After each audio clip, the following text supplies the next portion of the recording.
G'day and welcome to the Pet Talk People. I'm Brian Pickering. Well, if you've been here before, you'll know that we're very passionate about people and people with ideas that help pets and pet owners.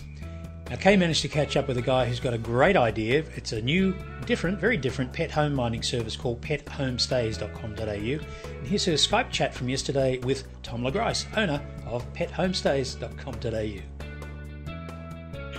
I think our viewers would like to know what it is and why you even had to come up with something brand new. So Pet Homestay is a bit like Airbnb for pets. We are an online platform that connects pet owners that really need help with their pets to trusted pet sitters in their location, right in their neighborhood. Now, in the past, if I can jump in, I mean, we do know some very good services, and they actually spend a lot of time and effort finding the pet sitters and making sure that they're good, that their homes are good and the yard's safe and everything like that. You don't do that. Well, we try and talk to every single homestay before we activate their listing, but it is a more virtualized service. Nice. So we are just providing that online platform so that people who want to be pet sitters can do that. You know, we take a lot smaller percentage in terms of a service fee. So we do charge a small service fee, but because we're virtualized, because we're really just trying to hook up these two groups of people, we can afford to do that. Okay. So you're a romantic, aren't you? This is kind of like online dating for people who need sitters and people who'd like to have pets stay with them. Yeah, it is very much so. And I think, society's moved to that point. You've got Facebook, you've got people sharing stuff all over the place. So people are very comfortable now with communicating with people online. People book holidays online all the time. And we really think that pet sitting and pet boarding is really one of those things that is really suited to an online model, because ideally people really want to find someone close to them, local down the park. Maybe someone that they might even have spoken to them already from the dog park.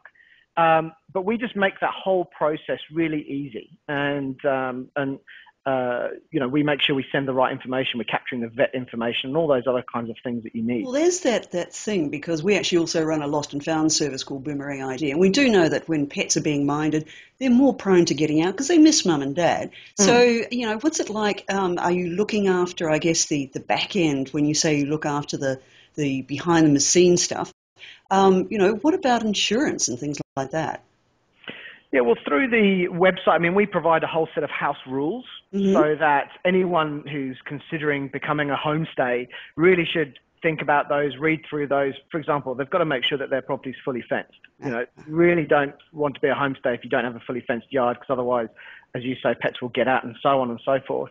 So we provide all that kind of, checklist type support that people should fill in.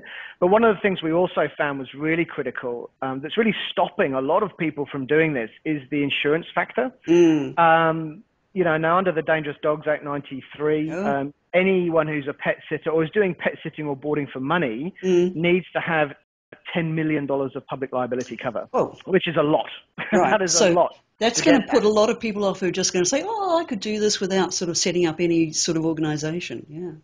Yeah, absolutely. Now, on the other side, if you don't have insurance, a lot of people don't really realize this, but if you don't have insurance and you're looking after somebody's pet, you are responsible for that pet. If that animal bites someone or runs into the road and causes a car accident, you are responsible for that, the person holding the leash. Or not holding it, as the case may be. Or not holding the leash, exactly. So we provide that safety net. That's cool. And, we really looked for a long, long time for that insurance, about 6 months, phoned over 30 companies trying to get that. And eventually we managed to create the first peer-to-peer pet insurance in the Asia-Pacific region, in fact. Okay. My hat goes off to you. Insurance companies, real estate agents, sort of my eyes glaze over. Yeah. But it is really, really important. So you've started out in Melbourne. You're spreading your wings. But what are some of the more quirky things that perhaps people have asked for coming through your service that they can't get at a kennel or somewhere else? Well, a lot of the time it's because people really want that care and attention for their pet. They want someone to be playing with their pet. They want somebody to be actively taking it for walks. We had, just on the fitness side of things, we had somebody who's, has got a German short-haired pointer. They need a lot of exercise, those dogs. So it was really important to this guy that this person literally ran them 3 times a day. Unfortunately, they managed to find a host who does triathlons, so was able to take their dog for these mammoth runs every day, and they were very, very happy. So it's really about personalizing the homestay to the pet. That's really important. And ideally, if they find a great one, they'll just keep using them forever. You know. Okay, but there's no hard and fast rule. It's not going to cost X amount per night. That's something that the person looking for the sitter actually works out? Well, every homestay lists how much they are depending on their service. Okay, all right. And it really depends on the style and the quality of service that they're willing to provide. Right. I mean, for example, if quite oftentimes somebody just wants company for their dog with another dog, and it doesn't matter so much if someone's not there during the day, you know, goes to work or something. Some people might list that for $10 or $15 just because it's put your dog in my backyard. Right. At the other end of the scale, we've got professional dog trainers, vet nurses, much more professional pets and animal carers who can give injections and things like that. Now, they might charge maybe $40 a night, something like that. But people are actually coming up with all sorts of new ways to use the service. So we actually had a family the other day who registered themselves as a homestay because they want to give their children the experience of looking after a pet for 2 or 3 weeks without actually owning one. So they offered their homestay for free, and obviously got some inquiries. They can test out they can test out and see if their kids get on with pets and so on, under supervision, of course. Or they can test out, pick up the poo, take them for walks, feed them, brush them, all those things. But they could also test out a couple of different breeds as well, so that they can see which one's right for them, which I think is a lovely thing. Now, I know that you've got a very large breed dog yourself, and I'm actually surprised that you're able to actually run a service like this. You've been a little bit busy with just life in general lately and your dogs.